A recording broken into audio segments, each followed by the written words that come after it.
All right, how about the AFC South? Because a lot of folks thought that the Texans were going to run away with this thing like they did the last two seasons, but there's still a lot of football left to play, so that could happen. But for now, the Colts are leading the way, sitting at the top of the division, 4-1, minus 105 favorites to win the AFC South. The Jags also at 4-1 after beating the Chiefs on Monday Night Football. Shout out to the Slip Six. They're plus 125 to win the division, followed by the Texans and then the Titans, who, by the way, just picked up their first win of the season in like the craziest comeback fashion.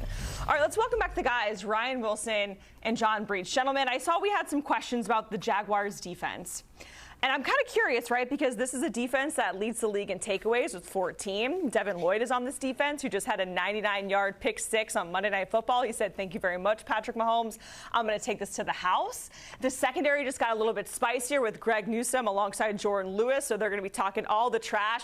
I don't have a question in sight, John Breech, but somehow both of you guys have a question about the defense. What is going on? Well, first, I think you'll be happy to know I now call this team the Jacksonville Jaguars because you are such a huge fan. Look, here's my question, is that are the turnovers sustainable? It has been nothing short of amazing what they have done through the first 5 weeks. They have forced 14 turnovers, which leads the NFL. No other team has more than 10. And we are talking about a Jacksonville defense that only forced 9 turnovers during the entire 2024 season. So they already moved past that number. And these turnovers have come in big spots. As you mentioned, Jacqueline, that Devin Lloyd game, that flipped it around against the Chiefs and really allowed Jacksonville to be in a position to win that game at the end. The problem is, turnovers are unpredictable. You don't know when they're going to come, and if you don't get them, is Jacksonville going to be able to win games? Their passing defense has struggled a little bit. They're ranked in the bottom 5 of the NFL. They've done a good job of stopping the run, but if the turnovers aren't there, are they going to still win games? That is what I want to know with Jacksonville, so that's what remains to be seen, because I don't think they're going to be able to quite keep up the pace of forcing almost 3 turnovers per game. Just got a big thumbs down for you. That's what we're saying, Breech. You know what? I don't care. I think we can sustain it, and Anthony Campanelli we trust. Let's move this thing along to the Colts, all right? So Indiana Jones, man, he has been on fire, found a new home, and he looks really, really good there in that Colts offense. But can we continue to trust Daniel Jones? That is the question here, Ryan Wilson.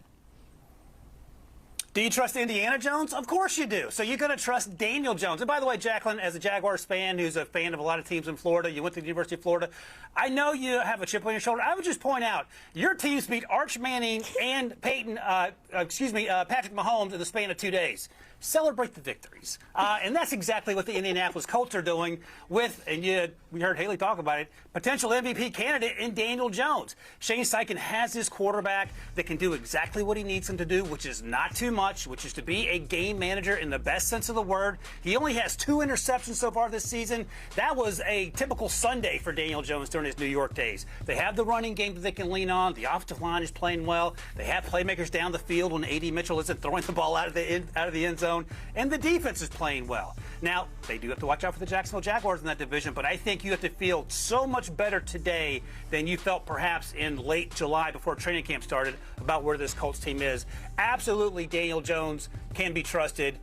He should wear a Indiana Jones hat and carry a whip like Indiana Jones to the next game to, like the pregame drip, as the kids say. Indiana Jones is literally an elite nickname for him. Like, this is where he was supposed to be. And, of course, for Breech, that was your same question for the Colts as well. Let's go to the Texans, because this is a team that has won the division the last 2 seasons. And now it's looking more and more like they're going to have to crawl themselves out of a really deep hole to get there. But, Breech, what are your main questions when it comes to C.J. Stroud, D'Amico Ryans, and the Texans? Well, my biggest one, Jacqueline, is can they fix the offense? Is that offense fixed yet? And I know, yes, that sounds like a bizarre question to ask after they put up 44 points on the Ravens on Sunday, but let's be real. We've seen Baltimore play this season. Everyone's scoring 40 points on them, so it's just not a big deal when you light up the scoreboard against the Ravens. Can you do this against better teams that have better defenses? And when the Texans come out of their bye week, we're going to find that out quickly, because they have some very difficult games. They play the Seahawks, they play the Broncos, they play the 49ers. Those are their first 3 games coming out of that bye. And so C.J. Stroud is still taking sacks at a pretty high rate. He's been sacked 12 times this season. That running game is still kind of trying to find its footing. Nick Chubb has certainly been serviceable. Woody Marks is coming along. And the offensive line hasn't quite gelled yet, but they seem to be playing better each week. So the question is, are they going to continue to get better, or are they going to struggle once they start playing those better teams once they get out of the bye? I like the way you're thinking, Breech. I'm going with a subset of what you just said, specifically the run game, and it comes down to a couple things, and you touched on them. No Joe Mixon yet, so that's a part of it.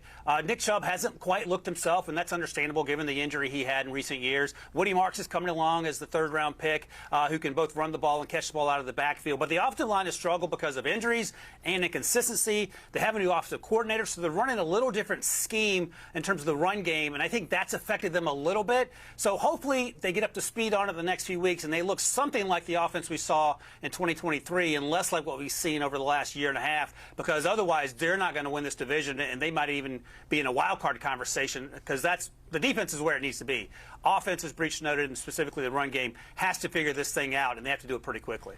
All right, finally, we go to the bottom of the division with the Titans, and Cam Ward had some pretty blunt words for his team, and then somehow they get this crazy comeback win over the Cardinals. I had to kind of do a double take, and that's kind of what your question is surrounding, Ryan.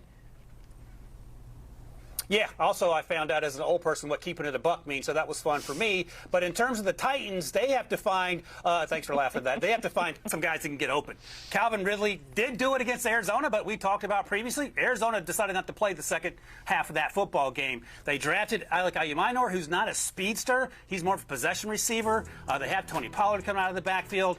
You've seen Chigakonkwo, and they drafted Gunnar Helm. They have guys, but they don't have a dude, and I think they have to figure that out. That's probably going to be hard to accomplish prior to the trade deadline if they're trying to keep their draft capital, and you just have to hope, fingers crossed, that Calvin Ridley can continue to play like he had previously in his career, and then circle back and sort all this out during free agency and the upcoming draft. But Cam Ward's been lights out. The issue is he just doesn't have anyone consistently to throw to, like perhaps, say, a Jamar Chase or a Justin Jefferson. That guy does not exist currently on this team. Ryan, my biggest question is Brian Callahan going to survive the season? He is an offensive-minded head coach, and his offense has been one of the worst in the NFL this year. The Titans are averaging under 150 passing yards per game.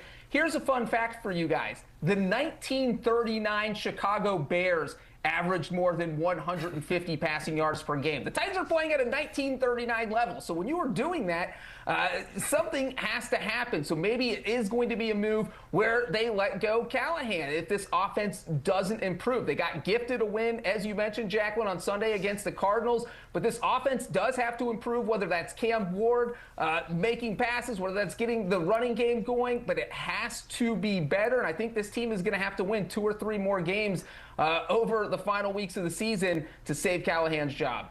Breech, Ryan Wilson, we certainly appreciate it, taking a closer look at the AFC South. I certainly appreciate you guys letting me always get on my soapbox about the Jacksonville Jaguars. Sorry, the Jacquelineville Jaguars. Yeah, I'm gonna workshop it. I'm gonna like put that in my X bio or something. All right, the AFC South games we have on deck for Week 6: the Colts, the Cardinals, the Jags welcoming the Seahawks to town, and then the Titans are gonna try to build off of that win over the Cardinals as they take on the Raiders.